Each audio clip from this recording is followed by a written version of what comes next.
Bolivia, en 1825, cuando nació como república, estableció una idea de Estado. Probablemente el momento culminante en ese comienzo lo tuvo Andrés Santa Cruz y la Confederación Perú-Boliviana. Luego viene el llamado Estado oligárquico, el Estado creado en 1880 tras la derrota del Pacífico. Y hoy nos toca hablar del Estado del 52, el más lúcido proyecto de construcción de un Estado nacional que tuvo Bolivia, con un conjunto de elementos que explican su génesis, su desarrollo y eventualmente sus éxitos y fracasos. ¿Cómo es que se forma y por qué el Estado del 52?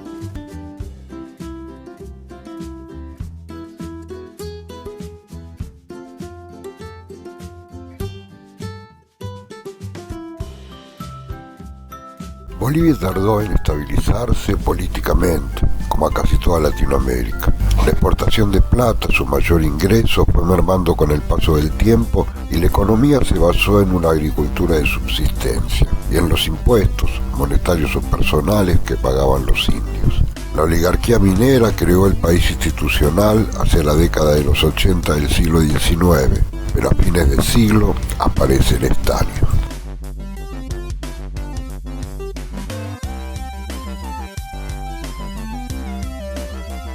Durante la Segunda Guerra Mundial, Bolivia aumentó sus exportaciones de estaño hacia los Estados Unidos. El abastecimiento de este mineral tenía una importancia estratégica para los aliados. Sin embargo, los beneficios de la producción minera fueron monopolizados exclusivamente por los grandes propietarios de minas que tomaron el nombre de los varones del estaño.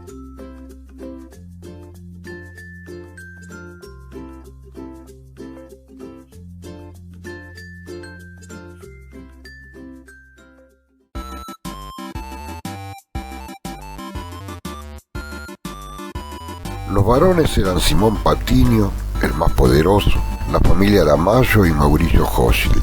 Sus rentas reunían casi el total de las divisas por exportaciones mineras y eran superiores a las del propio Estado. Además, sus compañías estaban vinculadas con el capital extranjero, ya que el estaño boliviano era refinado en las fundiciones de Texas, Estados Unidos, y en Liverpool, Gran Bretaña. Los varones nunca permitieron que el estaño boliviano fuera refinado en la propia Bolivia.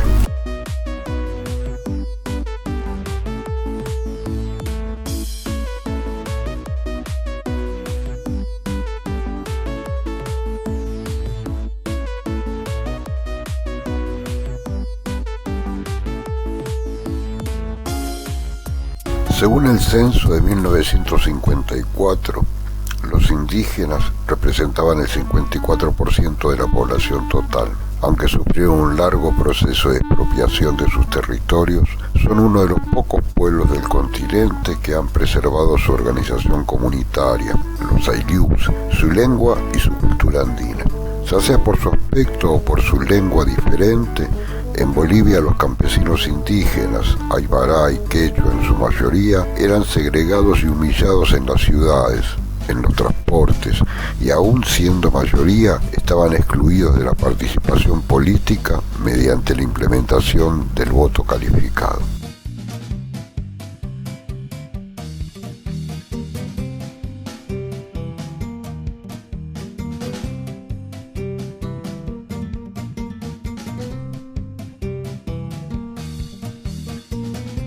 En el término de solo 53 años, Bolivia tuvo 3 enfrentamientos armados.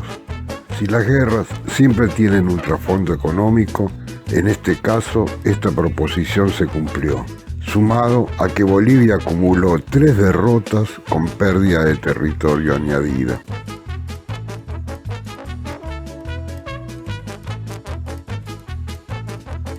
La primera fue la Guerra del Pacífico contra Chile entre 1879 y 1883, en donde perdió su territorio litoral. La superficie territorial que perdió Bolivia en esta guerra fue de 120.000 kilómetros cuadrados y su única salida al mar. La zona en litigio tenía yacimientos de salitre, una mezcla de nitrato de potasio y nitrato de sodio que era muy utilizado como fertilizante por parte de países europeos y su comercialización daba muy buenas ganancias.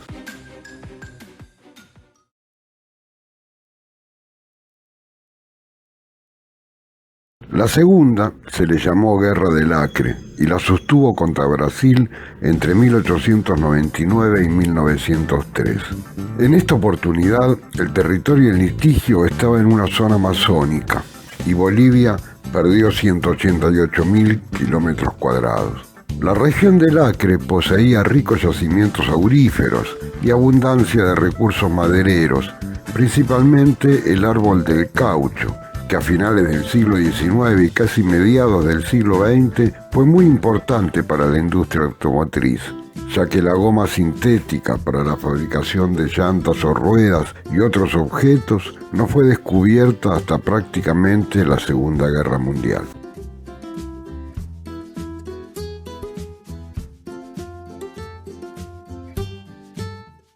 La tercera guerra fue contra Paraguay, entre 1932 y 1935, por la zona del Chaco Boreal. Fue la guerra más importante en Sudamérica durante el siglo XX. En los 3 años de duración, Bolivia movilizó a lo largo del conflicto a 250.000 soldados y Paraguay se calcula en 120.000. Se enfrentaron en combates en los cuales hubo gran cantidad de bajas, aproximadamente 60.000 bolivianos y 30.000 paraguayos, y gran cantidad de heridos, mutilados y desaparecidos. El motivo principal de esta guerra fue la supuesta creencia de que en dicho territorio había reservas de petróleo.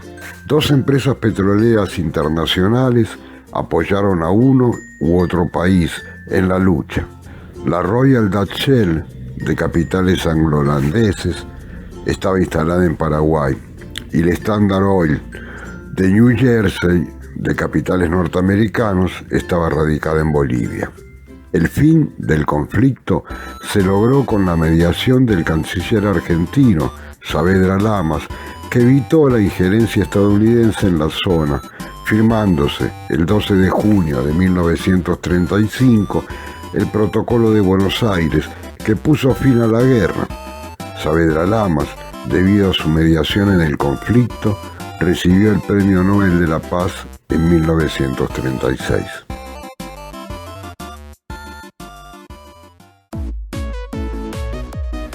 El país creado a imagen y semejanza de los liberales, con los ojos puestos en París y Europa, prescindiendo de esa mayoría aplastante de los bolivianos, quechuas y aymaras, no manejaban los conceptos esenciales de la participación. Era un país excluyente. Desde una perspectiva, los 3 varones del estaño, Patiño, Jossi y Aramayo. Desde la otra, los terratenientes. Un gran vacío, la inexistencia de burguesía y de clase media, y esa base extraordinariamente importante pero olvidada y despojada, quechua y aymara, abandonada por todos, era, desde luego, el punto de partida del germen revolucionario. Pero es la debacle del Chaco y la derrota ante el Paraguay el episodio más importante que hace que un país entero tome conciencia de su dislocamiento, de sus contradicciones internas y sobre todo del desconocimiento que el país urbano tenía del otro, del país real, profundo. El nacimiento de partidos políticos, por una parte, del fascismo, Falange Socialista Boliviana, por la otra, del marxismo, el PIR y el POR, de la Cuarta Internacional. Y finalmente, el nacimiento del partido pragmático por excelencia, sin muchas ideas claras de programa, pero con mucha capacidad para representar y reflejar los intereses populares, el MNR, marcan el cambio ideológico fundamental que conduciría a la eclosión de 1952.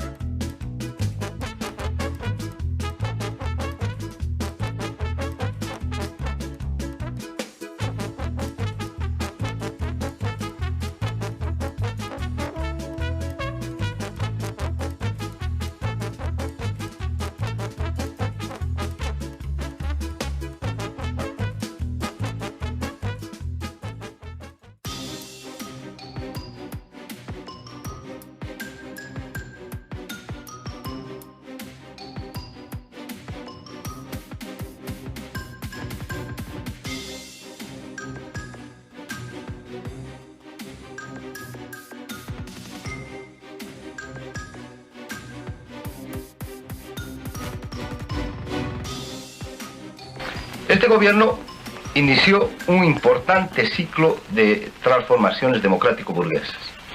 Y cuando hablamos del nacionalismo revolucionario, hablamos de la revolución democrático-burguesa en un país atrasado como Bolivia.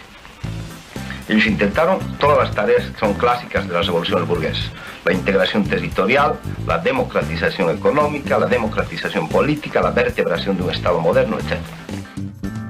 Pero ¿qué había representado realmente el cambio de estructuras fundamentales? El dislocamiento de la sociedad. Primero, el desplazamiento de una clase por otra. Los varones del estaño y los terratenientes sustituidos por una clase media en surgimiento, y el intento de la creación de una nueva burguesía.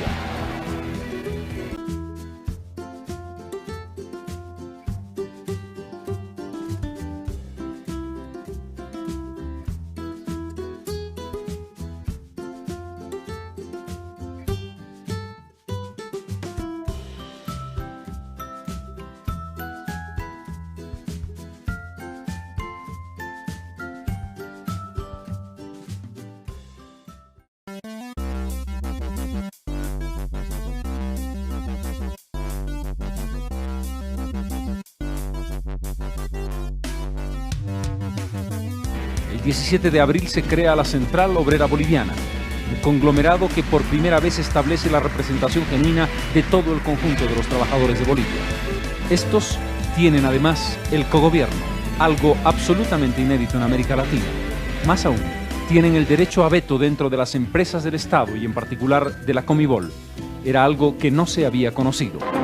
El ejército es desmantelado o cuando menos durante un año se cierra el colegio militar. Luego el propio presidente Paz se vería obligado a su reapertura para establecer un equilibrio de poder entre el sector obrero y el sector intelectual del movimiento nacionalista revolucionario.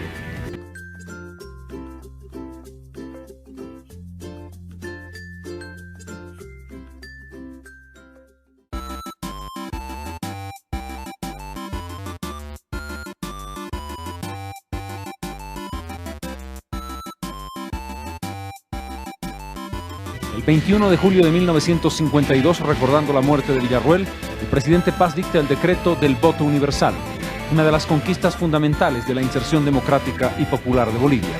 Más allá de cómo se usó ese voto, es desde luego un logro básico. El 31 de octubre de ese mismo año, la nacionalización de las minas. Todo el poder para el Estado, parece decir ese decreto. De ese modo, el Estado boliviano se hacía propietario del sistema productivo de más del 80% de las exportaciones mineras del país. Comenzaba así el capitalismo de Estado. El Estado productor controlaba los recursos naturales y los manejaba directamente.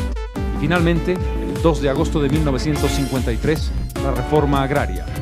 El punto más alto del cambio político y la inserción social de una comunidad hasta entonces desplazada de las acciones del país.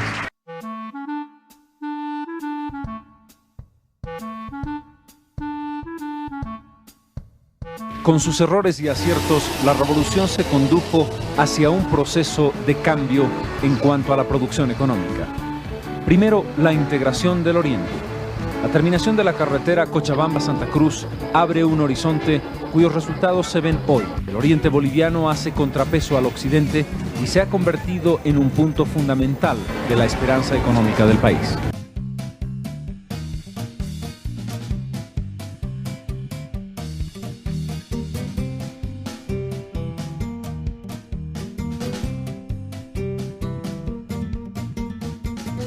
Pero las medidas nacionalistas de Paz Estenssoro fueron limitadas. Quedaron excluidas de las mismas las empresas estadounidenses por una ley que obligaba a respetar sus inversiones. En 1953 recibió ayuda económica de Estados Unidos y concertó acuerdos para la compra de estaño. Ya en 1956 se aplicaron en Bolivia los planes económicos del FMI. Los tres principales líderes de la revolución tuvieron una larga trayectoria política en Bolivia. Paz Estenssoro accedió 3 veces a la presidencia, Siles Suazo en 2 oportunidades, y Juan Lechín fue el secretario general de la COB, la Central Obrera Boliviana, durante más de 30 años.